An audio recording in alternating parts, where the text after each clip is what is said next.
This video is about carving daizas for uncut suiseki stones. What we're going to be going over is this machine and how it's used to carve out the daiza.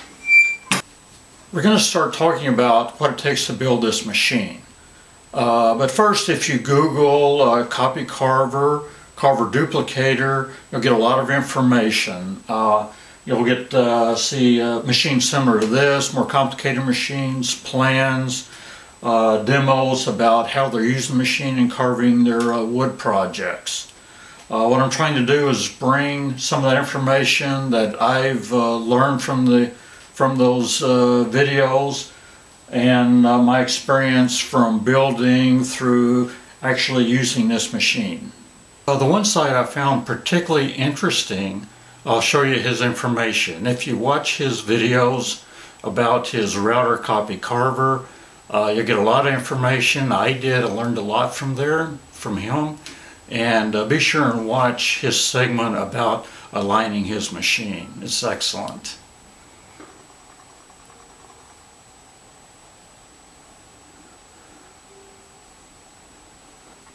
To build a machine, the first thing you have to determine is what is the largest mold that you're going to have. I decided I wanted about 12 inches, which comes out to really about 10-inch maximum size. My workspace is 26 inches wide. The other dimensions of this, which I don't think are really critical, is that from the table to the pivot is 12 inches. From this pivot to this pivot is 12 inches. From the front of my workspace to this axis here is about 14 inches. What's really important is, in that dimension, is can your tools reach back and carve your maximum mold and wood size that you're wanting to carve.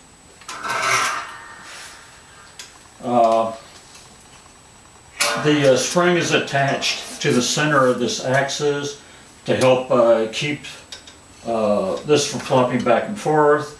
I keep my flex tool in a plastic bag because the rod will fall out and get very dirty when it's not attached. In building this machine, both sides need to be the same. So what I do is I bolted the two boards that I was using for this arm together.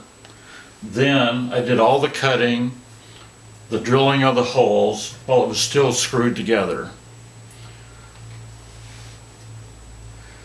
This is a solid threaded rod that goes from one side to the other to make sure this moves in unison. You notice the springs help hold the apparatus vertical, keeps it from flopping over to the back or to the front. I want to talk about how the stylus and the dribble tool are attached to this 1-inch aluminum tube. I purchased this at Ace Hardware. I have a galvanized T brace that I purchased at Ace Hardware. I use the C clamps to attach it to the bar. I've cut a little bit off the side so I can approach the arm a little closer, give myself a little larger footprint for carving.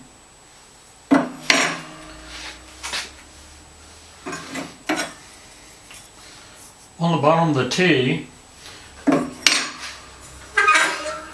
I sandwich two pieces of wood on that T, clamping the Dremel tool, the two pieces of wood, with the automotive hose clamps to hold it securely.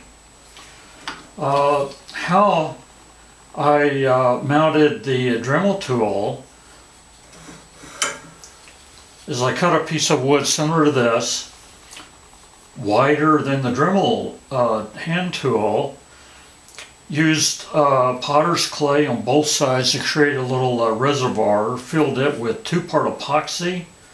I wrapped the Dremel tool with a saran wrap and then press it in to the epoxy and the clay, and I kept the axis of the hand tool as close as possible parallel to the base.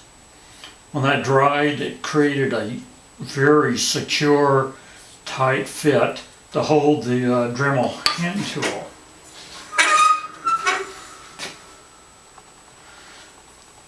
One thing is that all this needs to be very tight. If you can hold this and you can move it using some force, then it'll get an alignment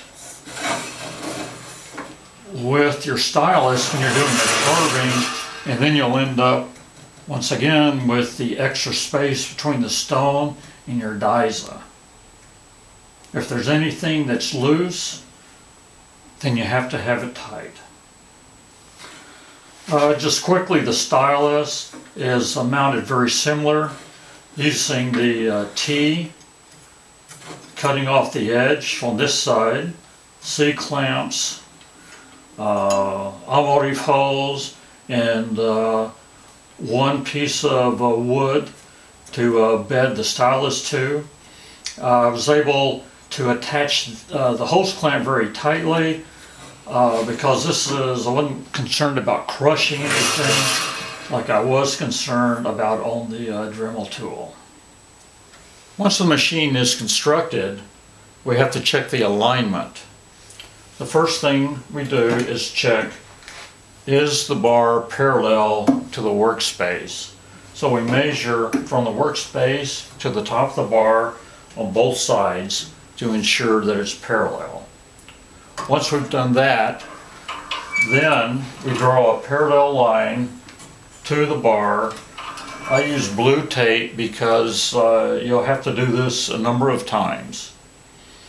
Then on that line, I draw another line 90 degrees using a T-square.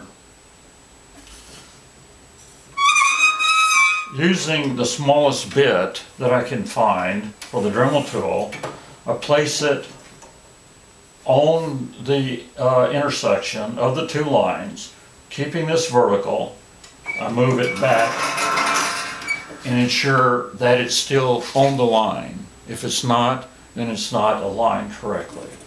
Then, using the same point, check the rotation.